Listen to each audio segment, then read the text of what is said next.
Bonjour et bienvenue sur Clay on Air. Et aujourd'hui, on va célébrer presque le 14 juillet qui était hier.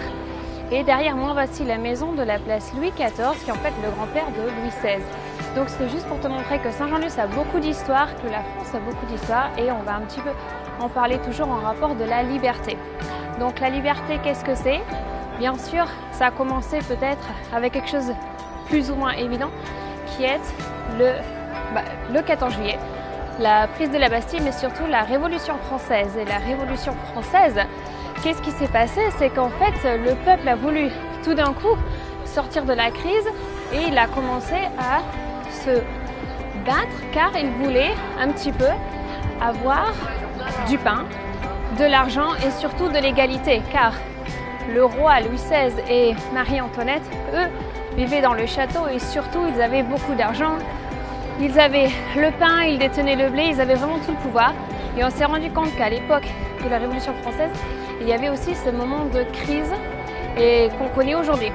Donc la crise qu'on connaît, malheureusement ils l'ont connue aussi, peut-être que tu as pensé que c'est différent, mais c'est toujours de la même façon. Car une crise est une crise, mais aujourd'hui je préfère plutôt de parler que d'une crise. Ça sera un modèle plutôt économique qui est la nouvelle économie.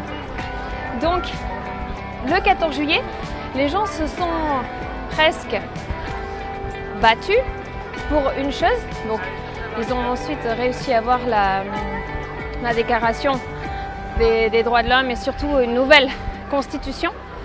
Et entre liberté, égalité, fraternité, voilà pourquoi ils se sont battus. Est-ce qu'aujourd'hui, ces trois choses, notamment la liberté, est toujours d'actualité? C'est ce dont on va parler. Alors pour continuer cette discussion, j'aimerais surtout te dire que pour parler de liberté, déjà il y en a plusieurs. Il y a la liberté financière, la liberté de temps, la liberté de localisation, la liberté physique, mais surtout la liberté de penser. C'est ce vers quoi je vais t'amener aujourd'hui à réfléchir. Pour parler de liberté, on va parler du contraire de la liberté. Et je vais t'étonner ici, ce n'est pas l'esclavagisme. Le contraire de la liberté, c'est en fait la sécurité.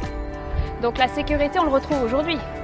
On va être dans un monde où il y a la sécurité, c'est-à-dire vivre dans un monde où finalement on peut marcher dans la rue, on ne va pas se faire agresser, on a le droit d'aller où on veut, on peut vivre un petit peu plus facilement, sans agression. Mais en fait, la sécurité aussi où on la retrouve, c'est aussi notamment dans tout ce qui est le gouvernement, la sécurité du travail, la sécurité déjà, la sécurité sociale, le nom y est déjà. Rien que de dire qu'on est en France, beaucoup d'étrangers veulent aller en France parce qu'il y a cette fameuse sécurité. Donc la sécurité aujourd'hui, on va la retrouver en France, surtout au niveau de la sécurité du travail, la sécurité sociale. Ce qu'il faut que tu comprennes, c'est que si on cherche vraiment cette sécurité, on ne va pas trouver la liberté.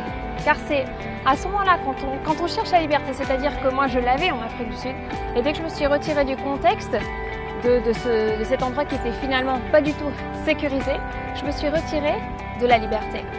Et la liberté, c'est ce que j'aimerais que tu comprennes aujourd'hui, c'est vraiment à l'antipode de la sécurité.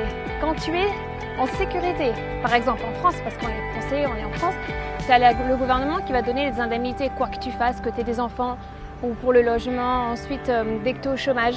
Et ça va enlever cette part de prise de risque dont tu as besoin pour commencer à vivre libre. Vivre libre, c'est ça aussi. C'est oublier cette notion de sécurité. C'est surtout essayer de ne pas la rechercher. Si tu cherches la sécurité, tu vas oublier ta liberté. Et je finis ce vlog avec derrière moi la maison de l'infante qui était l'épouse de Louis XIV. Voilà pour te montrer un petit peu l'histoire de Saint-Jean-Luz, le lendemain de ce fameux 14 juillet. Donc, et c'est vraiment de savoir pour toi quelle est cette liberté et est-ce qu'aujourd'hui tu l'as toujours?